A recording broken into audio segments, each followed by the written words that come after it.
Namaskar Vidyarthi Mitra. Welcome to the Free Education channel. In the last video, we have talked about the theft by Ramsey robot and the arresting of Ramsey robot and his master Prem Chopra. Prem Chopra અને Ramsey robot નું જે arrest થયું છે એની ચોરીના કારણે એની આપણે ચર્ચા કરેલી હતી. In this video, we will talk about unit number 2, the human robot, and એનો ચોથો ભાગ એટલે કે part 4. What will you learn in this video? You will learn in this video about the exchanging niceties, language function જે છે, the bail of Prem Chopra. Prem Chopra arrest થાય છે ની bail થાય છે ને જામીન મળે છે એ. Ramsey in the court. Ramsey 70 robot goes to the court. આ જે સેન્ટેન્સ છે, હેડલાઇન છે. Ramsey કોર્ટમાં જાય છે. ત્યાર પછી ડાયલોગ્સ ની વાત કરશું અને unfamiliar words. In this video we will come to know about the discussion, the interaction between the council Goyal છે, વકીલ છે ગોયલ નામનો, અને જજ કોર્ટની અંદર બંનેની બંનેના જે ડાયલોગ છે મિત્ર એકદમ રસપ્રદ છે.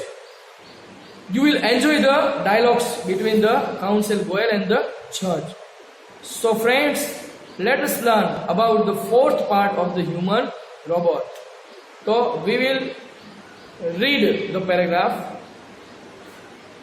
Soon after his arrest, Prem Chopra was released on bail until the court hearing. None of the stolen articles was recovered. Was recovered from his house. શું કહે છે?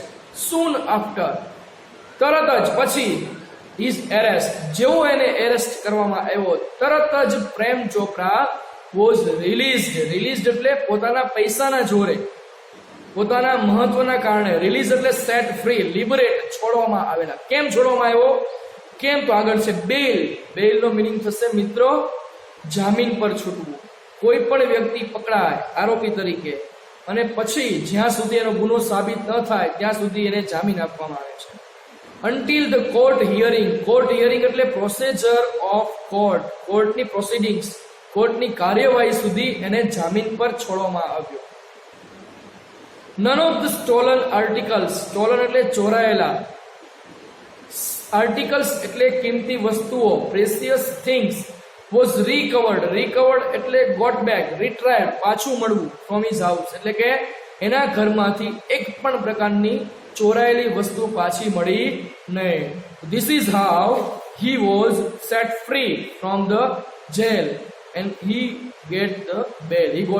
એને bail મળે છે એટલે કે he was released on bail until the court hearing. કોર્ટની processing સુધી એને બેલ પર છોડવામાં આવે છે. He had cleverly disposed them of through his gang. મિત્રો એક પણ આટલી બધી વસ્તુ ચોરેલી હોવા છતાં પણ મળતી નથી તો એને શું કર્યું છે? તો he cleverly એટલે સ્માર્ટલી, અને સ્માર્ટલી એટલે હોશિયારીથી.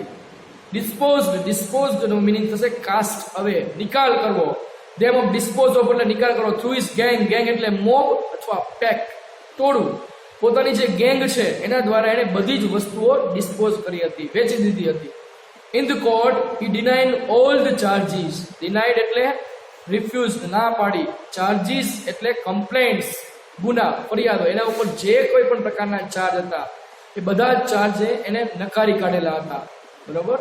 કારણ કે કોર્ટમાં એની પાસેથી કોઈ સાબિતી, પ્રૂફ મળેલા નથી, કોઈ એવિડન્સ મળેલા નથી, એટલા માટે એ નકારી કાઢે છે. Then what happens? Someone else seems to be tampered with Ramsey 70's programs. The police found me at home. He argued. પકડાવાના બદલે આર્ગ્યુ કરે છે. ટેમ્પર્ડ એટલે ફોલ્સિફાઈડ, ફેડર, ચેડા કરવા. Someone else એટલે કોઈ બીજા વ્યક્તિએ, seems એટલે દેખાય છે, લાગે છે, appeared with Ramsey 70's program. Ramsey 70 ના પ્રોગ્રામ સાથે કોઈ વ્યક્તિએ ચેડા કરેલા લાગે છે. The police found me at home. Found એટલે શોધવું, મળવો, શોધવું. પોલીસે મને ઘરેથી પકડેલો છે. ઈ આર્ગ્યુ એટલે અપીલ. એ અપીલ કરે છે, દલીલ કરે છે કે આમાં મારો કઈ વાંક નથી, પોલીસે મને ઘરેથી પકડેલો છે, હું ત્યાં હતો પણ નહીં, અને કોઈ વ્યક્તિએ રામસી 70 ના પ્રોગ્રામ સાથે ચેડા કરેલા લાગે છે. આવી વાત એ કોર્ટમાં કરે છે. તો these paragraphs about Ramsey 70's bail in his arguments in the court before the judge. એની વાત છે. And how did he disposed all the evidence, all the precious stones, all the different types of things he disposed. એને કેવી રીતે dispose કરી છે એની પણ અહીંયા વાત છે મિત્રો. નેક્સ્ટ પેરેગ્રાફ જોઈએ. Counsel Boyle cleared his thought and reached closer to the judge. હવે વકીલ સમજી જાય છે. આને હવે બીજી રીતે ધ્યાનમાં લેવો પડશે. કાઉન્સેલ નો મિનિંગ મિત્રો થશે લોયર, વકીલ. ગોયલ એનું નામ છે. કાઉન્સેલ ગોયલ એટલે વકીલ ગોયલ ક્લિયર ઇઝ થ્રોટ એટલે ગળું સાફ કરો, ગળું સાફ કર્યું. એન્ડ રીચ એટલે પહોંચવું, અરાઇવ એટ. ક્લોઝર એટલે નિયરર, નજીક. ટુ ધ જજની નજીક જઈને કાઉન્સેલ ગોયલ બોલે છે. પેલા વકીલે પોતાનું ગળું સાફ કર્યું, is clear is thought and he reached closer to the judge. જજની પાસે જઈને બોલે છે. કન્સિડરિંગ મિસ્ટર પ્રેમ ચોપરા's explanation. કન્સિડરિંગ એટલે રિગાર્ડિંગ, ધ્યાનમાં લઈએ. મિસ્ટર પ્રેમ ચોપરા's explanation એટલે ક્લેરિફિકેશન. જો મિસ્ટર પ્રેમ ચોપરાનું વર્ણન ધ્યાનમાં લઈએ તો એન્ડ ધ હેપનિંગ્સ એટલે occurrences, બનાવ જે બન્યા છે, of the last few days, છેલ્લા થોડા દિવસમાં જે બનાવ બન્યા છે એને, અને એક્સપ્લેનેશન એટલે કે પ્રેમ ચોપરાનું વર્ણન જે કર્યું છે કે મારો કોઈ વાંક નથી એને દલીલ કરી છે એ. When so many jewellers, when એટલે જ્યારે, સો મેની એટલે ઘણા બધા, જ્વેલર્સ એટલે જે જ્વેલર્સના સોનીઓ છે, દુકાનદારો છે, શોરૂમના માલિકો છે. એન્ડ ક્યુરિયો ડીલર્સ એટલે ક્યુરિયો એટલે સ્મોલ એટ્રેક્ટિવ ઓબ્જેક્ટ, નાની કિંમતી વસ્તુઓ જે રત્નો છે એના ડીલર છે. હેવ બીન એફેક્ટેડ એટલે ઇન્ફ્લુઅન્સ્ડ, અસર પામેલા, ભોગ બનેલા છે. કે ભોગ બનેલા જે કિંમતી વસ્તુ નાની વેચતા હોય એના ભોગ બનેલા શોપકીપર્સ, દુકાનદારો અને મોટા મોટા જે જ્વેલર્સ છે એની સાથે જે બનેલું છે એ બનાવો બન્યા છે એ. અને પ્રેમ ચોપરાનું જે વર્ણન છે એને ધ્યાનમાં લઈને ઇટ સીમ્સ ઇમ્પોર્ટન્ટ. સીમ્સ એટલે લાગે છે, દેખાય છે. અપિયર્સ ઇમ્પોર્ટન્ટ એટલે મહત્વનું. શું મહત્વનું લાગે છે વકીલને? ટુ નો એટલે જાણવાનું. તો વર્કિંગ ઓફ રામસી રોબોટે જે શું કર્યું છે એનું વર્ક જોવું મહત્વનું છે. I request Ramsey robot to be called in the court. Request એટલે વિનંતી કરો. રામસી રોબોટને હું ટુ બી કોલ્ડ એટલે બોલાવવાની, ઇન ધ કોર્ટ, કોર્ટમાં બોલાવવાની હું વિનંતી કરું છું કે એને બોલાવવામાં આવે. કારણ કે એના દ્વારા જ આપણે જાણી શકીશું કે વોટ હેપન્ડ ટુ રામસી રોબોટે સાથે શું બનેલું છે અને what who have falsified, who have tempered the systems of the રોબોટની સિસ્ટમ સાથે કોણે ચેડા કરેલા છે. અને who commanded Ramsey to steal the different types of things. આવી કિંમતી વસ્તુઓ ચોરવાનો કમાન્ડ રામસીને કોને આપ્યો તો એ આપણને આના ઉપરથી ખબર પડશે. આવી રિક્વેસ્ટ કરે છે. Next, robot goes to the court. The headlines, these were the headlines in the next day's paper. બીજા દિવસના ન્યૂઝ પેપરની અંદર આ હેડલાઇન્સ હતી. હેડલાઇન એટલે જે મેઇન મોટા અક્ષરે જે લખેલું હોય, મુખ્ય સમાચાર હોય એ. રોબોટ કોર્ટમાં જાય છે એ આ બીજા દિવસના પેપરમાં આવી હેડલાઇન હતી. તો મિત્રો, this is how the robot goes to the court and now there were the discussion between the robot and the જજ એન્ડ ધ કાઉન્સિલ ગોયલ વચ્ચેની વાતચીત હશે અને એ પોતાની વાત રજૂ કરશે. તો મિત્રો, આ એક નવીન બાબત કહેવાય. પહેલી વાર આવું બને છે કે રોબોટને કોર્ટમાં. તમે જોયું હશે પહેલા ફિલ્મની અંદર રોબોટ, પ્રથમ જે ફિલ્મ છે, રોબોટ છેલ્લે કોર્ટમાં જાય છે અને એ બધી વાત કરે છે શું થયેલું છે. કારણ કે એની પાસે બધા એવિડન્સ હોય, કેમેરાથી માંડીને બધા જ એવિડન્સ એમાં રેકોર્ડ થતા હોય છે. તો જોઈએ. The next day, the court was overcrowded with people keen to watch a robot in the witness box. Counsel Goyal was ticking the points till the last moment. He appeared confident and crisp, but so was Prem Chopra. Never would this machine man betray his master. The proceedings began and Ramsey 70 appeared in the witness box. The next day, tomorrow, બીજા દિવસે, the court was overcrowded. Overcrowded એટલે crowded with people. લોકો દ્વારા ભરાયેલી હતી court. with people એટલે કે લોકો દ્વારા. keen એટલે eager, આતુર હતા. to watch એટલે જોવા માટે. રોબોટ એટલે રોબોટને. in the witness box. witness box એટલે કડગરી હોય જ્યાં આરોપી અથવા તો કોઈ પણ સાક્ષી ઉભા રહીને પોતાની વાત રજૂ કરે. તમે જોયું હશે કોર્ટની અંદર. તમને કદાચ પ્રશ્ન પૂછાય, why was the court overcrowded with people? લોકો દ્વારા શા માટે વધારે ભરાયેલી હતી? કારણ કે there was a robot in the witness box. બધા જ લોકો જોવા માટે, the people were eager to watch the robot in the witness box માં જોવા માટે બધા લોકો એ આતુર હતા. Council Goyal was sticking the point. Stick કરવું એટલે કે માર્ક કરવું, નોંધ કરવી. પોઈન્ટ્સ એટલે મુદ્દાઓ. Till the last moment. Till એટલે સુધી, લાસ્ટ મોમેન્ટ એટલે છેલ્લી ક્ષણ સુધી, જ્યાં સુધી the proceeding of the court is not started. જે કોર્ટની પ્રોસિડિંગ પ્રક્રિયા શરૂ ન થઈ ત્યાં સુધી, છેલ્લી ક્ષણ સુધી કાઉન્સિલ ગોયલે, વકીલ, પોતાના મુદ્દા ટીક કરતા હતા, જેથી કરીને પેલો પ્રેમ ચોપરા મૂંઝાઈ જાય અને પોતાની વાત સાચી રજૂ કરે. He appeared confident. Confident એટલે મિત્રો convinced, આત્મવિશ્વાસી. And crisp. Crisp નો મીનિંગ થશે ક્લિયરલી ડિફાઇન્ડ, ચોક્કસ, પોતાના મુદ્દા ઉપર ચોક્કસ હોવા, સાચા હોવા, એવી રીતે એને આત્મવિશ્વાસુ દેખાતો હતો. But so was Prem Chopra. આવું જ પ્રેમ ચોપરાનું હતું. પ્રેમ ચોપરા પણ ખૂબ જ ચોક્કસ દેખાતો હતો, આત્મવિશ્વાસુ દેખાતો હતો. Never would this machine. Never એટલે ક્યારેય નહીં. મશીન એટલે મશીન. વુડ એટલે ભવિષ્યકાળ દર્શાવે છે, ભવિષ્યની વાત.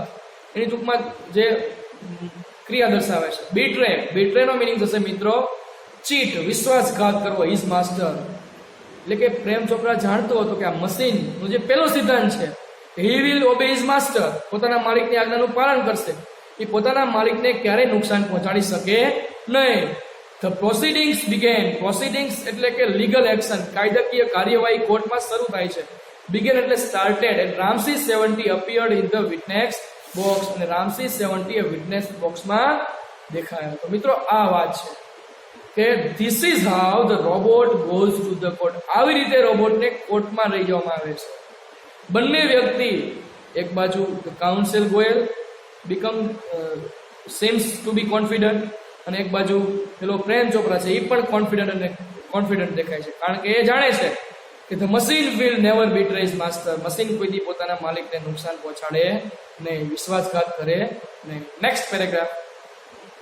Your honour, council Goyal began. હવે કોર્ટની કાર્યવાહી શરૂ થાય છે. યોર ઓનર, રિસ્પેક્ટ દેવાનું. એટલે કાઉન્સિલ, વકીલ આપણે જોતા યોર ઓનર ઘણીવાર બોલતા હોય છે. માલિક, નામદાર. પેલા સમયમાં રાજા મહારાજાઓમાં યોર મેજેસ્ટી બોલવામાં આવતું, એટલે એનો મિનિંગ પણ આવો જ થાય. Your honour, council Goyal began. વકીલ ગોયલે બિગેન શરૂ કર્યું. Your honour, I am told by the super robots that the memory tape design in these types of robots contains information of the previous week.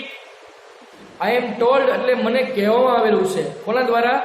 by the super passive voice નું વાક્ય છે મિત્રો. આ super robot પ્લાઝાના વ્યક્તિઓ દ્વારા મને કહેવામાં આવેલું છે that એટલે કે the memory tape, જેની મેમરી કાર્ડ છે એની અંદર ડિઝાઇન એટલે મેડ આઉટ, બનાવવામાં આવેલી. એની મેમરી ટેપ કેવી બનાવવામાં આવેલી છે કે in these types of the robot. Types એટલે પ્રકારના, કાઇન્ડ્સ. ધીઝ એટલે આ રોબોટ, આ પ્રકારના રોબોટમાં એની મેમરી ટેપ એવી રીતે બનાવવામાં આવેલી છે. કન્ટેન્સ એટલે કોમ્પ્રાઇઝિસ, સમાવું, ધરાવવું. ઇન્ફોર્મેશન એટલે data of the previous week. Previous એટલે અગાઉના, બિફોર, લાસ્ટ, અગાઉના અઠવાડિયાની, એક અઠવાડિયાની માહિતી એમાં રેકોર્ડ થયેલી હોય છે મિત્રો. એવું એને સુપર રોબોટ પ્લાઝા દ્વારા કહેવામાં આવેલું. What was told by the super robots to council Goyal. એ વાત કરે છે these types of robots are designed and the memory tapes are designed to record the weekly program. Weekly data એ record કરી શકે એવી રીતે ડિઝાઇન કરવામાં આવેલી હોય છે. But the case started a fortnight after the incident.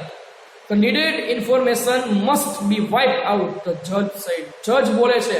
જજ એટલે જે મેઇન વ્યક્તિ હોય, બટા હોય, the head of the court, કોર્ટના હેડ.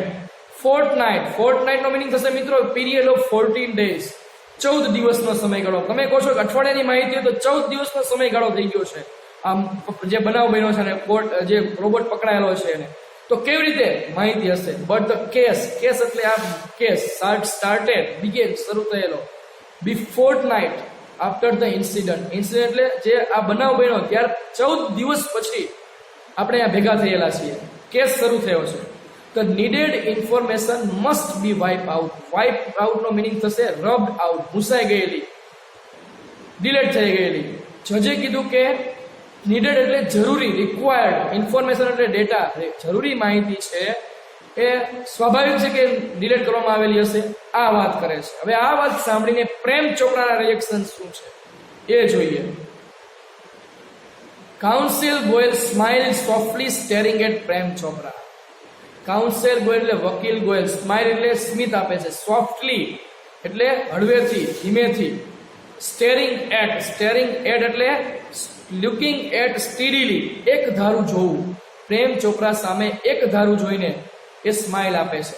Sir, the robot has been switch out of operation ever since. એ પ્રેમ ચોપરાને પોતાના વાંકમાં લેવા માંગે છે કે સ્વિચ આઉટ એટલે સ્વિચ ઓફ, કે સાહેબ રોબોટને ઓપરેશન એવર સિન્સ, કે જ્યારે પકડાયો ત્યારે ઓપરેશન એટલે ફંક્શન, એના કાર્યમાંથી એને સ્વિચ આઉટ કરવામાં આવેલો હતો, સ્વિચ ઓફ કરવામાં એટલે કે રોબોટને બંધ કરી દેવામાં આવેલો હતો, એટલે કે અગાઉની માહિતી ડિલીટ થયેલી છે નહીં. Prem Chopra fail but he was confident Ramsey 70 would obey his master. હજી તો એના મનમાં પેલો સિદ્ધાંત જ ફરે છે કે robot will obey his master. Prem ચોપરાનો ફેસ ફેલ, ચહેરો ઉતરી ગયો, ફેસ ફેલ એટલે ચહેરો પડી જવો, પરંતુ હી વોઝ કોન્ફિડન્ટ, હજી પણ એ ક્લિયર છે, આત્મવિશ્વાસુ છે કે Ramsey robot would obey his master, પોતાના માલિકની આજ્ઞાનું પાલન કરશે. ધ સિક્રેટ્સ વેર સીલ્ડ એટલે ક્લોઝડ. આ જે સિક્રેટ્સ છે એ કહેશે નહીં, બંધ કરે. કીધું હતું ને, information not to be reveal, માહિતી જવી જોઈએ એટલે ટોપ સિક્રેટ રાખવાનું છે, એ બાબત ધ્યાનમાં રાખશે. યુ મે કન્ટિન્યુ, ઓર્ડર્ડ જજ, ઓર્ડર કરે છે, જજ હુકમ કરે છે. યુ મે કન્ટિન્યુ એટલે તમે ચાલુ રાખી શકો છો. તો this is how the processing of the court start, શરૂ થાય છે. and the interaction between counsel Goyal and the judge happens. આવી રીતે શરૂ થાય છે. So મિત્રો, in this video you will learn about the bail of Prem Chopra. પ્રેમ ચોપરાની જે બેલ થાય છે રામસી 70 in the court, જે રામસી 70 કોર્ટમાં જાય છે એની વાત કરીએ આપણે. અનફેમિલિયર વર્ડ્સ જોઈએ, ઘણા બધા સ્પેલિંગ, ડિફરન્ટ ડાયલોગ્સની પણ વાત કરી, અને ફંક્શન જે છે લેંગ્વેજ ફંક્શન, જે એક્સચેન્જિંગ નાઇસિટીઝ છે એની પણ વાત કરી, અને ધ ડાયલોગ્સ બિટવીન ધ જજ and council Goyal are very interesting, એ રસપ્રદ છે, એ પણ આપણે જોયું. તો મિત્રો, સ્પેલિંગ ખાસ મહત્વના છે કે ઇંગ્લિશ ટુ ઇંગ્લિશ એટલા માટે અહીંયા મૂકેલા છે કે તમને જે વોકેબ્યુલરી છે એમાં મદદરૂપ થાય અને પરીક્ષામાં પણ સારામાં સારા માર્ક તમે લાવી શકો. આમાં કોઈ પણ પ્રશ્ન તમને થયો હોય, you can ask anything from it. Thank you for watching this video. Next વિડીયોમાં આના પછીના પ્રસંગ વિશે વાત કરશું, આના પછીના પેરેગ્રાફ વિશે વાત કરશું કે Did robot betray his master? Will robot betray his master? શું એના માલિકનો વિશ્વાસઘાત કરશે, અને કરશે તો what will happen? શું થશે? Thank you.